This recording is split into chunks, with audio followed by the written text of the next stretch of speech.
I just okay. So this is the classic smoky Islay whiskey. This is it's slightly oily. There are a lot of different aromas going on. It's a 16-year-old 16-year-old Lagavulin. The distillery is called Bruichladdich. They make a variety of different whiskeys. So if you're going to go for the two basic, distinct, different types of whiskey, right? So this is the kind of the smoky Islay. Islay is a region in Scotland. Now I'm going to show you an Irish whiskey just by comparison in that it's the sort of the more smooth, not smoky Irish whiskey. Now this is a Middleton, very rare. It's made in Middleton Distillery in Cork. They make basically a bunch of different whiskies there, but the Redbreast 12. Redbreast 12 is also an exceptional whiskey. It's a kind of like a cheaper version of this one. This is the cask strength here, but this is what the bottle looks like. I don't have a 12-year-old. The 12-year-old of this is an exceptional whiskey, but it's a kind of like it's considerably cheaper. Like this bottle will cost you $300 in the shop, and this I'm going to say, for example, this costs you about 70. And just kind of for example, right? Wow. But this now it's not this particular one's the Redbreast 12 year. But what I'm trying to get across to you is there's two.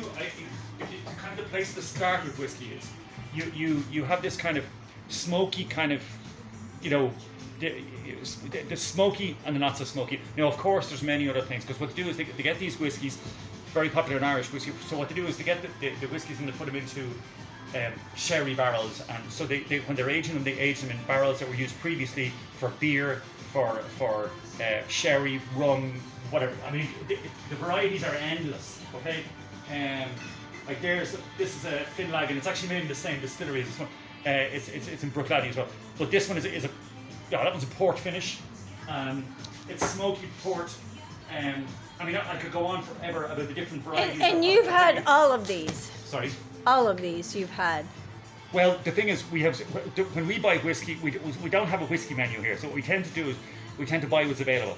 We have a supplier we get from, and it depends on what they have. So we tend to buy the more slightly unusual stuff that you won't get anywhere else. Now, of course, you will get these everywhere else. But this, for example, this is the 22 version of this. Like, I saw a bottle. This is the old bottle. This bottle here was I saw actually. This is a 216, for example, version of it. I saw this recently on an American auction, or I was looking on the internet. It was sold. This bottle was sold at auction recently in the US for $750. Right? Oh my God. So every year they have different ones. But they started making these in the Midland Very Rare in 1983, I think it was. So if you have a bottle of this every year since 1983, it's worth about 40 grand, right? Wow. And that's actually doubled in about the last 5 years. So it's like they're a grand a piece if you have the whole collection, right? Well, approximately, but that's what you're talking about. But as I say, my original point I want to get to is, if you want to kind of learn a little bit about whiskey, start off with the smoky and the more mild Irish whiskey.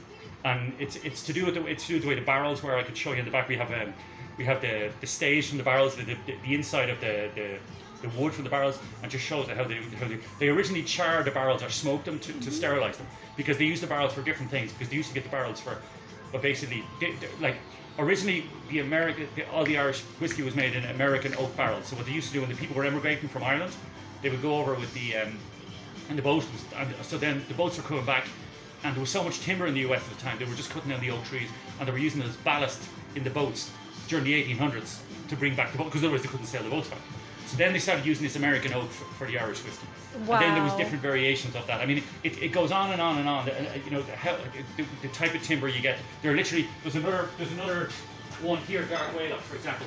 There's not that many oak. There's not that many oak trees left in Ireland. But with this one, they can actually take you back and show you where they cut down the actual tree where the oak barrel came from, and there's actually a plaque on the barrel. This one here, Dark Whale, but it's very. That is so cool. Oh my God. You could go on with this kind of stuff all day long, but as I say, getting back to my original point, this is their smooth Irish whiskey, smooth, spicy, vanilla, you know, small little hints of this type of taste.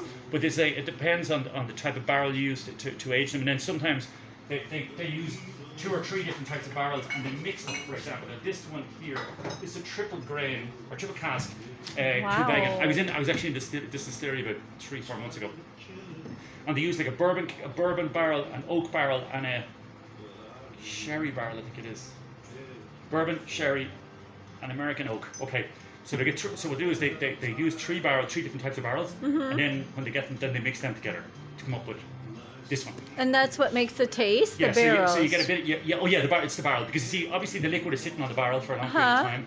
The liquid is sitting in the barrel for a long period of time, so obviously the characteristics of the wood and what's in the barrel go into the whiskey as well. Okay, so as I say, this is just kind of an example. It's an Irish, like I said, it's a triple cask. It's bourbon, sherry, and oak. That is so cool. I was in this distillery about 3-4 months ago. Amazing, actually, because they have the original pot stills from the 1800s, and they're massive. It's like a big kettle. I don't know if you've ever seen a pot still. I'll show you. I have a picture around here somewhere. But these were the original cast iron black pots that they had from like the 1800s, and even built underneath them, they had the old they had a turf fire. You know what I'm talking about, turf? So turf is kind of like peat. You know what I'm talking about that is? It's like, you know, the way it's like it's very common in Ireland. They dig this. It's like a kind of like a bog, and they dig the soil from the bog, and they let it dry. And because there's so much vegetation in it from backing on the way, then it dries out and they can burn it.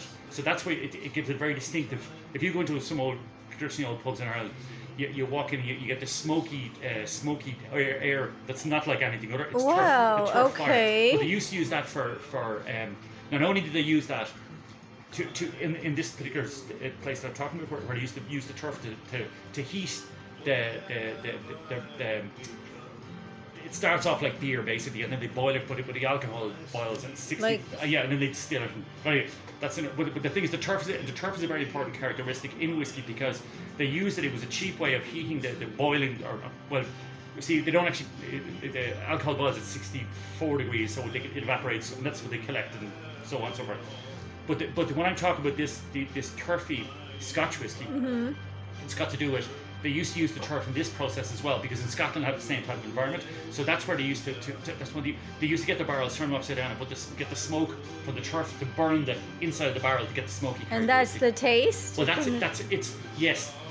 Basically, that's where it comes from. But of course, they're the characteristics. They're chopping and changing. That is amazing. I never knew that's where the taste came from. Before you go, I would like you to try a small sample. All right. You can have as much as you want, of course, of the 16-year-old Albona, and then the Middleton Very Rare. Okay. And just so you understand the basic idea of the two. Now, of course, you know, you go on to American whiskey. You're talking about corn. You're talking about they're talking about the different ingredients, the different types of grain, basically. Yeah. They use. And the grain is one thing, but it's how they actually. What they actually do with the grain to make it, they wet it so it germinates, and then at some point, then they get it, and then they make the beer. Basically, it's kind of basically it's kind of, it starts off as stuff like beer. Sometimes they call it pig ale, actually, because it's not very nice. But then they boil it and get the alcohol over it, and then they go through it. But every distillery has their own process of doing this, so it doesn't. Every distillery has their own process, so you can't really compare one with the other, and that's why they have the different flavors. Whereas this is, say, smoky, not smoky. That's